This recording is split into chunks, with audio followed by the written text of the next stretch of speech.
배 대표님, 네. 이 탄핵 정국 속에서 민심이 아주 요동을 치고 있는 것 같습니다.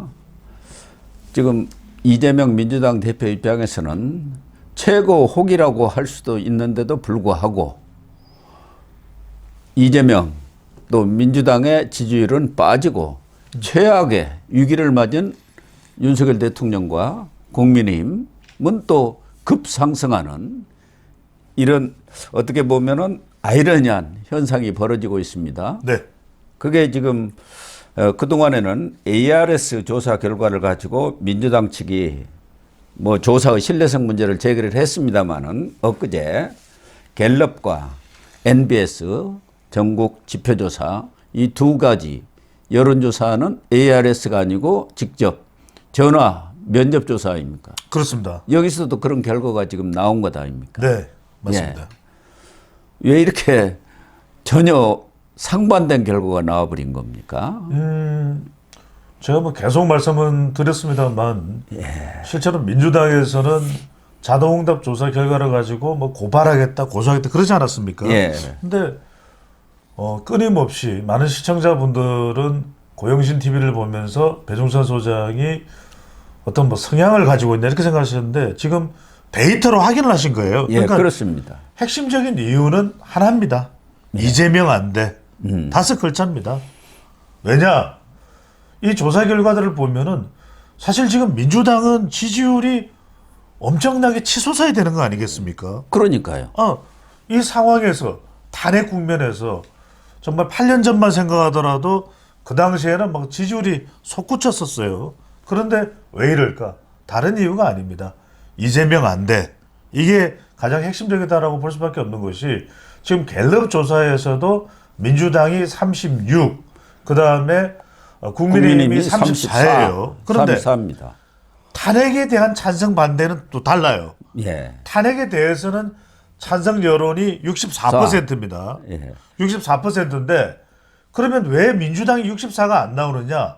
여기에는 중도와 심지어는 민주당 지지를 했었던 쪽에서도 지금 민주당은 이상한데 이게 우리가 생각했던 그런 야당의 모습이 아닌데 하고 고개를 심각하게 갸우뚱하는 겁니다. 예. 그래서 지금 보수층 결집이 일어나는 것이고 보수층 결집이라는 것이 말 그대로 윤석열 대통령을 무조건 하고 옹호하는 게 아닙니다. 그러니까 백골단에 대해서는 젊은 세대들이 뭐 백골단 어쩌고 저쩌고 하니까 김민전 의원이 그걸 들고 나오니까 여론이 싸늘했지 않습니까? 예. 그러니까 심지어는 당 내에서도 그걸 말릴 정도입니다. 그런데 민주당을 주목하는 겁니다. 그러니까 이재명 대표가 왜 이렇게 서두를까? 민주당이 서두를까? 이거 다른 이유 없구나. 빨리 헌법재판소 탄핵 결과가 2월 말에 나와서든 빨리 그냥 정권 갈아치워버리고 이재명 대표가 대통령 되고 이게 너무 속이 들여다 보인다 이거거든요. 예. 그리고 또 하나는 뭐냐면 보수 무너져서는 안 된다 이 생각이 강합니다. 그러니까 지금 전개되는 전국을 보면은 내란 혐의까지는 알겠다. 그런데 막 내란 수계, 내란 정당 무슨 내란 이러니까 막 중도층에서도 이건 너무 심하다. 예. 뭐 따져야 될 건 따져야 되지만 심지어는 윤석열 대통령 체포하는데 그래 체포영장 발부한 것까지는 이해가 되는데 뭐 장갑차를 동원해라 뭐 총탄을 맞더라도 체포해라 헬기를 동원해라 뭐 병력을 뭐 5,000명 동원해라 10,000명 동원해라 그러니까 이게 과하다라는 거죠. 예. 그러니까 우리 국민들이 바보가 아닙니다. 그다가 이따가도 말씀드리겠습니다만 지금 조선일보에서도 실제 보도가 됐던 내용인데 미국 측에서도 상당히 우려가 나와요. 그러니까요. 그러니까 예. 영킴 미국의 지금 LA 지역의 공화당 3선 의원입니다. 하원 의원이죠. 하원 연방. 의원이에요. 영킴입니다. 연방 또 인도 태평양 소위원회 위원장까지도 했던 인물이에요. 여성인데 저는 실제 한 20여 년 전에 미국을 방문했을 때 직접 만났던 인물이에요. 예. 당시에는 공화당 의원의 보좌관이었는데 보통 여자 아닙니다. 그런데 무슨 이야기하냐? 아니 한미일 협력한 것을 탄핵 사유에서 집어넣다니 말이 되느냐? 그러니까요. 그러니까 민주당이 뭐 정권을 가져갔는데 이걸 얘기하는 한미일 협력을 왜 탄핵 사유에다 집어넣느냐 이거거든요. 그러니까 미국에서도 상당히 반발이 되고 있다. 지금 보시면은 광화문도 그렇고 한남동 관저 근처에 지금 집회에 나가 있는 보수 집회를 보면은 성조기를 같이 흔들어요. 예. 그 이유도 상당히 있는 것으로 보입니다.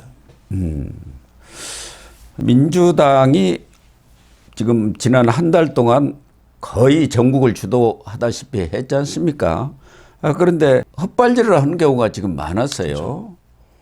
탄핵 소추안에서 내란죄를 철회하겠다든지 또 줄탄핵을 시키겠다든지 또 일부 민주당 의원들의 초강성 발언 이런 것들이 엄청나게 우리 중도층한테는 이거 이러면 안 되는 거 아니냐. 그렇죠. 그래서 이번 갤럽 여론조사에서도 보면 중도층이 많이 돌아섰더라고요. 맞습니다. 예.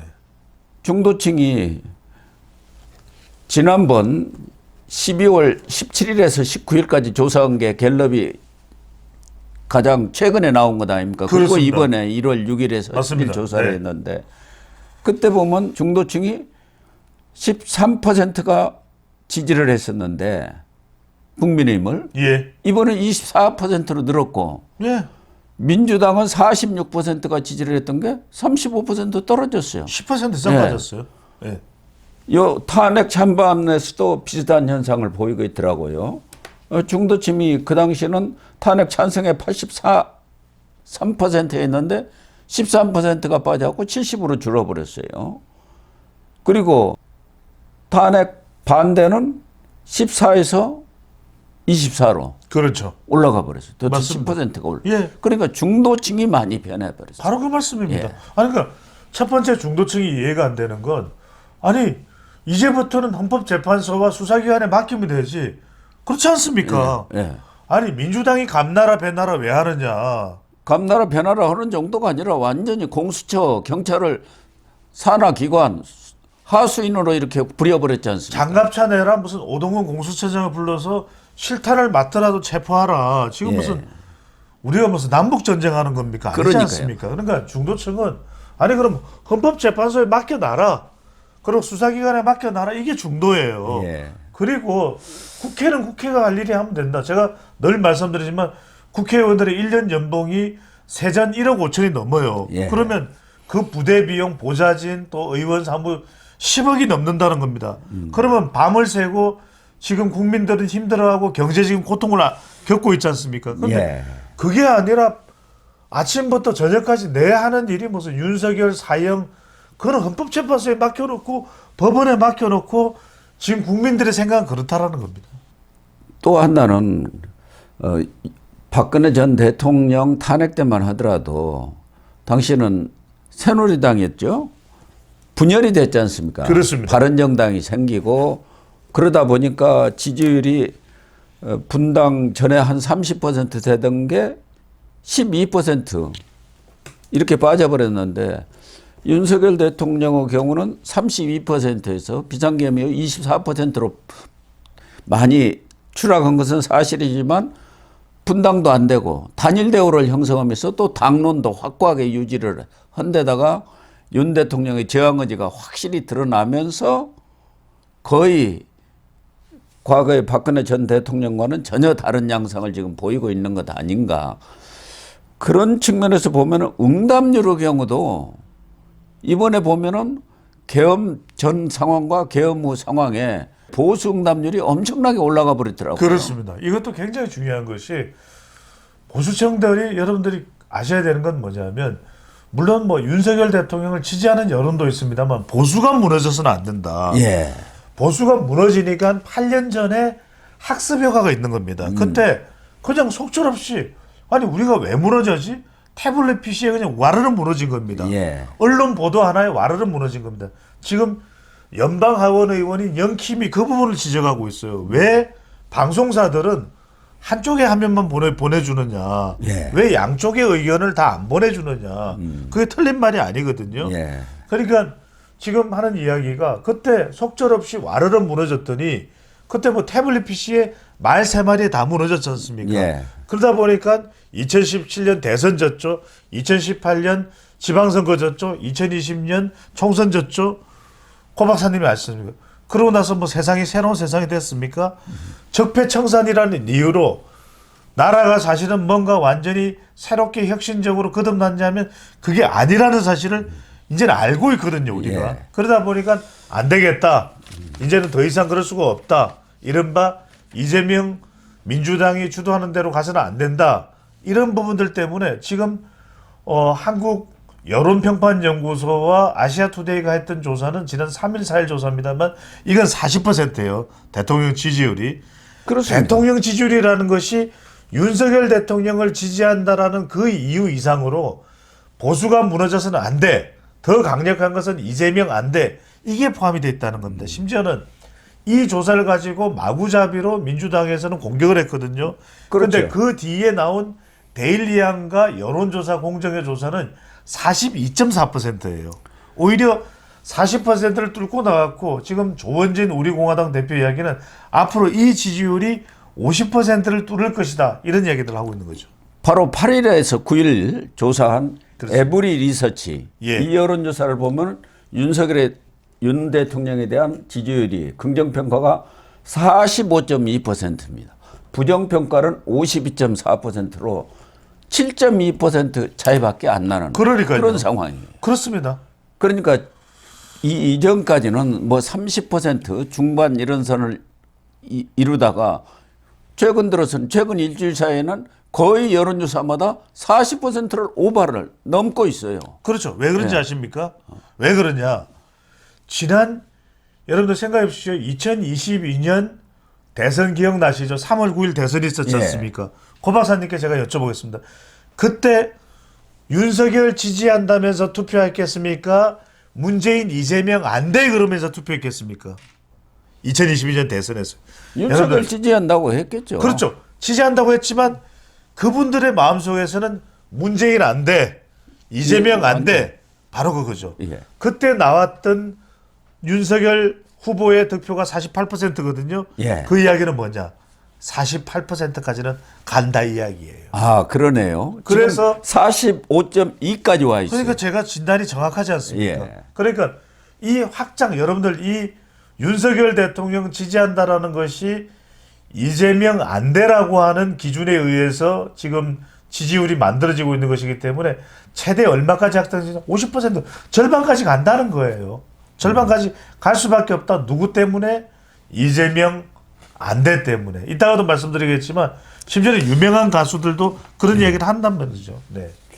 또 하나 이번에 조사를 여러 가지 조사들이 나온 것 중에 눈에 띄는 대목은 서울의 민심이 확 바뀌어 버렸더라고요. 그렇죠.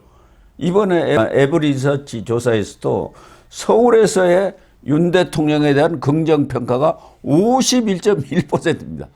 절반이 넘어버렸어요. 이게 51. 지난번 네. 여론평판연구소에서 조사한 걸 보면은 그때도 국민의힘은 38.8이고 민주당은 33.7로 뒤집혔어요. 예. 그런데 서울이 47.4%가 나왔습니다. 그렇죠. 국민의힘 지지가. 그럼요. 이 서울이 완전히 여론이 지금 돌아서버린 에브리 리서치 말씀하셨는데 51.1이죠. 예. 51.1이지 않습니까? 예. 그래서 말씀드리잖아요. 이게 언제적 득표율인 줄 아십니까? 대선 때예요. 대선 때예요. 그러네요. 대선 때예요.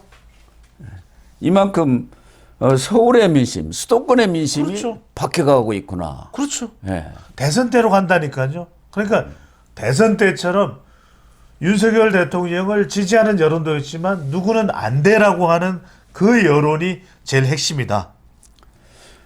그래서 정말 민심의 본물이 터졌다고 해야 하나요? 그래서 지금 윤석열 대통령의 지지율은 꾸준히 상승을 해갖고 30%를 넘어서 이제 40%대로 고착화되어 가는 것 같고, 그래서 48%까지 배 대표님 말씀대로 올라갈 가능성이 지금 그러니까요. 농후하고, 국민의힘과 민주당의 지지율은 거의 오차 범위 내에서 접전을 벌이고 있는데 몇몇 여론조사에서는 이미 역전이 되는, 반전이 되는 그런 상황이 빚어졌고, 또 하나는 탄핵 찬성과 반대에서 반대가 아주 급상승하고 있다는 거. 그렇죠. 어떻게 보면 이런 것을 뭐 트리플 크라운이라고 할 수가 있나요? 아니 두 가지 이유가 있는 거죠. 트리플 크라운이라는 말씀을 주셨는데 첫 번째로는 뭐냐면 비상계엄에 대해서 탄핵 소추가 가결되지 않았습니까? 예. 그런데 그 뒤에 어떤 일이 일어났습니까? 결정적으로는 이런 거예요. 아, 그래. 뭐 그 이전에 야당이 막 탄핵하고 이런 거에 대해서 윤석열 대통령이 비상계엄까지 선포할 건 아닌데 또 예. 계엄군이 들어올 건 아닌데 그것 때문에 여론이 악화됐고 탄핵소추가 가결된 거 아니겠습니까? 예, 예. 그런데 그 뒤에 상황을 보라고. 첫 번째, 야당의 계속된 폭거라는 겁니다. 그러니까 그 이후에도 한덕수 권한대행 탄핵, 그 다음에 또 탄핵 계속 이어졌지 않습니까? 심지어는 최상목 권한대행에서 대해서도 탄핵 압박, 그리고 이 내란죄는 없애버리겠다. 그러니까 두 번째가 뭐냐면 바로 이 부분이에요. 아무리 봐도 중도층이 이해를 못하는 것은 왜 이렇게 서두르느냐. 예. 아니 이상하잖아요. 탄핵 재판소의 일정을 기다리면 될 일 아닙니까? 예. 대한민국은 법치주의 국가니까 흔들리지 않는 국가니까. 그리고 검찰, 공수처, 그리고 경찰 기다리면 될 거 아닙니까? 그런데 민주당을 보니까 하염없이 압박을 하거든요. 하염없이 압박을 하는 이유는 단 하나의 이유밖에 없다. 중도층은 생각하는 거예요. 아, 나는 설마 안 믿었다. 그런데 이렇게까지 계속해서 압박을 가하는 걸 보니까 아, 이제는 속내를 알겠네. 다른 이유가 아니구나. 그 이유 때문에 이렇게 거침없이 정말 끊임없이 그리고 쉴 새 없이 압박을 가하는 이유는 그 이유구나. 그러니까 중도층이 이제는 서서히 깨어나는 거예요. 이제는 막 이 탄핵이라고 하는 것에 취해서 어쩔 수 없이 여론에 휩쓸려 갔는데 그냥 이제 좀 객관적으로 생각해 보자. 좀 차분하게 생각해 보자. 그러니까 이건 아닌데 하면서 나온 지지율이 국민의힘 34, 민주당 36 한국갤럽조사거든요. 그다음에 MBS도 마찬가지 아닙니까? MBS 여론조사에서 놀라운 걸 볼 수 있는 결과가 뭔지 아십니까, 고 박사님? 이게 차기 대선 후보를 더불어민주당 후보라 그러니까 41%가 나왔어요. 그런데 이재명 31이에요. 그러니까요. 민주당 후보 그러니까 41이 나왔는데 이재명 후보 그러니까 31이 나왔어요. 자, 이게 뭐냐? 심지어는 민주당을 찍겠다는 사람 중에서도 10%가 이재명 대선 후보 그러니까 빠져버리는 거예요. 예. 이게 정말 민주당으로서는 치명타입니다. 그래서 이건 제가 어디까지나 들은 이야기입니다. 들은 이야기니까. 그런데 한 기자가 그 이야기를 했어요. 호남에서는 들썩들썩한데요. 왜? 지금 이재명 대표가 아니고 다른 사람이 지금 민주당 대선이든 지금 주도한다 그러면 훨씬 앞설 수 있다는 거예요. 그 이야기가 나오는 거예요. 그래서 MBS 여론조사도 갤럽이나 뭐 민주당과 국민의힘의 그 지지율 차가 거의 비슷하지 않습니까? 그러니까요. 민주당 36, 국민의힘이 32. 그러니까 그동안 민주당에서 그 엉터리 조사다, 가짜뉴스에 현혹돼 가지고 ARS 조사다 했는데 여기에서 뭐 가장 신뢰받을 수 있는 그런 여론조사 기관에서 이렇게 딱딱 떨어지게 나오니까 지금은 완전히 입을 닫은 상태 그렇죠. 아닙니까?